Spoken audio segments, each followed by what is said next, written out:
Getting Singapore PR seems tough and stressful, and it is, but with the right guidance and strategy, nothing is impossible. I'm going to walk you through everything you need to know about getting Singapore PR as a foreigner. We will cover the basics, all the different schemes you can apply under, the real benefits you get, and I will even interview an expert from Singapore Immigration Consultancy to give you insider knowledge. Plus, I'll show you the complete step-by-step process, other visa options that might work better for you, and how eventually you can get Singapore citizenship. So this is going to be your complete guide from start to finish. Section 1, PR Basics Explained. So what does Singapore PR actually mean?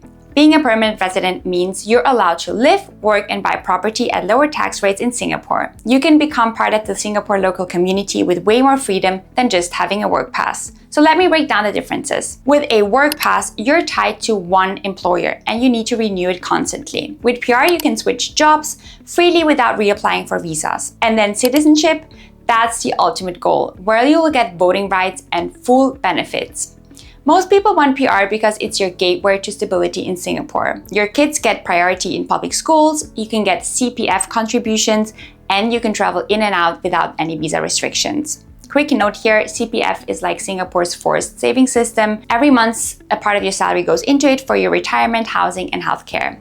So both you and your employer contribute to it. The whole process of getting PR typically takes around 6 months, sometimes even longer depending on your case and complexity. And yes, there are responsibilities too, like national service for your male children. Section 2, who can apply and the different schemes. Not everyone can apply for Singapore PR. The most common one is the PTS scheme. That's for professionals, technical personnel, and skilled workers. So if you have an employment pass or an S pass, you can apply under this scheme. The good news, there's no minimum employment period, but you do need 6 months of pay slips. Then there's the Global Investor Program, or GIP. This is for high net worth individuals who want to invest big money in Singapore businesses. But we're talking millions here. You can also apply through your family schemes if you're married to a Singaporean citizen or a Singapore PR, or if you're an unmarried child under 21 of a citizen or PR. Students also have a pathway. If you've been studying in Singapore and passed national exams like PSLE or O-levels, you might be eligible. The key really here is knowing which scheme fits your situation best. Section 3, PR Real Benefits. Let me tell you the benefits and the ones that people don't always mention. First, there are the obvious ones. You can work anywhere without any visa restrictions. Your employer contributes to CPF, which is basically the forced savings that grow your retirement fund, as mentioned earlier. Your children get priority in public schools right after citizens. But here's what most people miss. You can get long stay visas for your parents. That's huge if you want to bring your family over. And you even get better loan rates and government grants for businesses. And then the travel freedom is also great. You can leave and come back anytime you want without any visa applications. So the financial impact is massive too. Lower property rates, access to HDB flats after 3 years, and subsidized healthcare at polyclinics. By the way, HDBs are government subsidized houses, but there are also a few downsides to mention. You pay more school fees than citizens. Still no voting rights, and the national service requirement for your sons remains. Now I have the chance to talk to an expert from Singapore Immigration Consultancy. I'm here with Aaron from Singapore Immigration Consultancy, and I will ask him some questions about immigration and getting PR. What's the biggest difference between someone who gets approved versus rejected for PR? Well, various reasons. You got number one, job stability. How long have they been staying here? Their long-term commitments to Singapore, what they can contribute, as well as integration in Singapore. I think those are, of course, the main things when whether people get approved or rejected.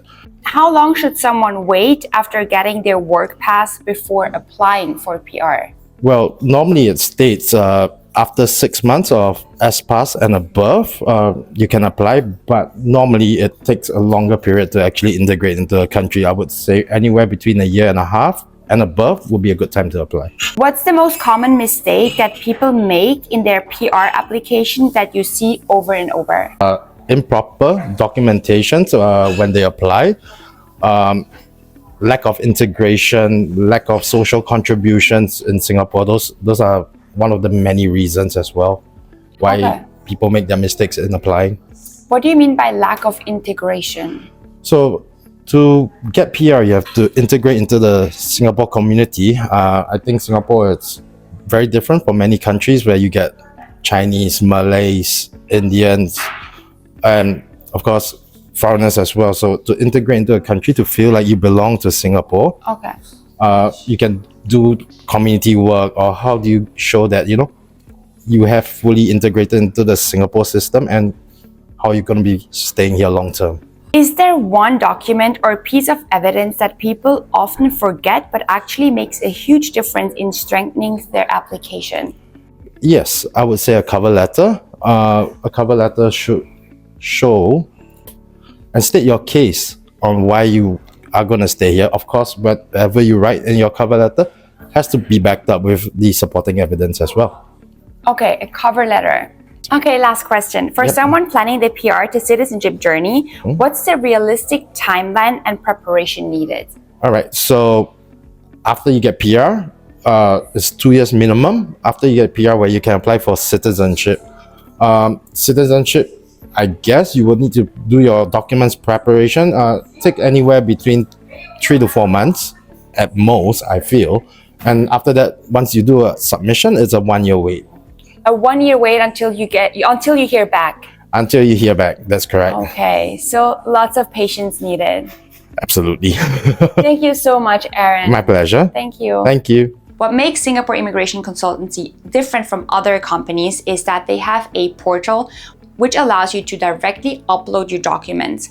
So you don't just get a checklist and have to send them by email, and then you get really distracted and confused by all the documents you've sent and which one you've missed. So here you really get a clear overview of what you've submitted, which has been approved, and what you still have to submit. I think this portal really saves you a lot of time and energy when going through the application process. Now here is Michelle, the head of operations at Singapore Immigration Consultancy, and she's so kind to answer some more questions. Hi, Michelle. Can you tell me a bit about your background and what brought you to Singapore originally? Hi, I'm actually originally from Vietnam. Okay, I received a job offer with reasonable pay. That's the reason why I decided to move to Singapore. What was your experience like as a foreigner trying to build a career here, and how has that shaped your perspective on helping others? Being a foreigner in Singapore is now been easy. Okay, I always constantly worry about that, whether my work pass will be renewed yearly or not. So what does your role as head of operations at Singapore Immigration Consultancy involve, and how do you approach client support? Okay, having gone through this so-called this whole process, right, from foreigner, then after that I got granted to PR, and recently I got my citizenship. Okay, so I gone through this whole journey, so I totally understand how frustrated, when after you apply, then you get rejected. Okay, so my approach to client, right? Okay, I will try my best to support my client, to answer all my client question, to make sure they totally understand the whole process, and then all the document must be comply with ICA requirement.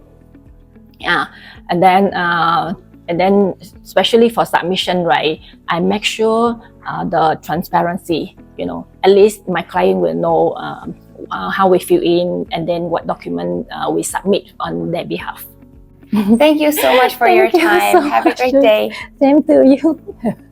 Section 5. Step-by-step application process. Okay, now let's get into the actual process. Here's exactly what you need to do. For the PTS scheme, you will need your passport, employment letter, 6 months of pay slips, education certificates, and birth certificates. And if you are married, also include your marriage certificate and spouse's documents too. All foreign documents need to be properly translated. ICA only accepts translations from embassies or notary publics in Singapore.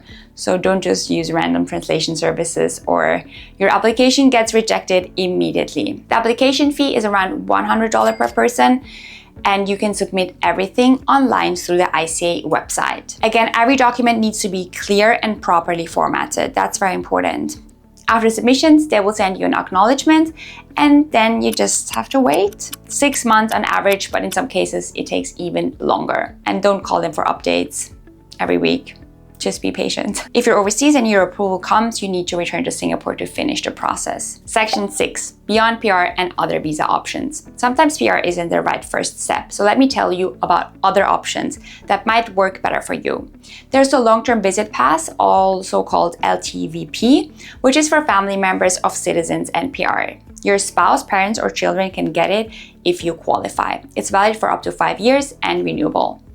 There's also an LTVP Plus, which comes with subsidies and benefits similar to PR. It's a stepping stone that sometimes people prefer because there's no national service obligation. And also for investors, there are work passes that lead to PR eligibility faster than regular employment passes. So the key here is really understanding your timeline and priority. If you need something now while waiting for PR eligibility, these options keep your family together in Singapore. Again, Singapore Immigration Consultancy helps you with all these visa types, not just PR. They can map out your entire immigration journey from start to finish, which reduces so much headache. Section 7, the citizenship path. So let's talk about the ultimate goal, Singapore citizenship. As a PR, you can apply for citizenship after 2 years. That's when you get full benefits. Voting rights, lowest school fees, cheapest healthcare, and also no more national service worries for your future children. The citizenship process takes about 12 months and the requirements are a lot stricter. You need to show strong ties to Singapore, community involvement, and genuine commitment to make Singapore your permanent home. For business owners and investors, citizenship opens up even more opportunities. Means better government grants, easier access to regional markets, and the prestige of the world's strongest passport. Singapore Immigration Consultancy guides you through this entire journey. From your first work pass to PR to citizen, they handle every step so you don't have to navigate the bureaucracy yourself. Section 8, maximizing your chances. Here's the truth about doing it yourself versus professional help. Can you do it yourself? Sure. Should you? Depends on how much time, stress, and potential rejections you can handle. Immigration consultants like SIC really know exactly what ICA looks for. They've seen hundreds and thousands of applications and they know exactly which documents strengthen your case and which ones are just fluff and unnecessary. Red flags to avoid: incomplete applications, poor document quality, wrong visa categories, and unrealistic timelines. One mistake can delay your application by a month or lead to rejection. So think of this as an investment into your future. Getting PR opens up so many opportunities, worth way more than any consultation fee ever will cost. And getting it right the first time saves you months of waiting, reapplying, and also money in the end. Okay, let's recap the complete pathway. Start by figuring out which scheme you qualify for. Gather all documents properly translated and formatted. Apply with your realistic timeline and expectations. And then also consider other visa options if PR isn't immediate. And then plan your path to citizenship once you get PR. So if you are serious about making Singapore your home, I really highly recommend Singapore Immigration Consultancy. They will provide a free consultation to assess your situation and create a personalized immigration roadmap that will give you the best results. I will leave a link in the caption where you can get directly in contact with Singapore Immigration Consultancy. And also drop me a comment and let me know where you are in your immigration journey. Are you just starting to research PR? Have you already applied and are you waiting? Or are you planning to apply for citizenship soon? Singapore is really an incredible place to build your life, and with the right approach, nothing is going to be impossible. I hope to be able to get PR one day. Watch this video up next as the algorithm knows you will like it. And if this video was helpful, please like and subscribe. It really helps my channel. On Swizzyinsg, you will find more information about my life in Singapore. It's on Instagram, TikTok, and YouTube. See you in the next one.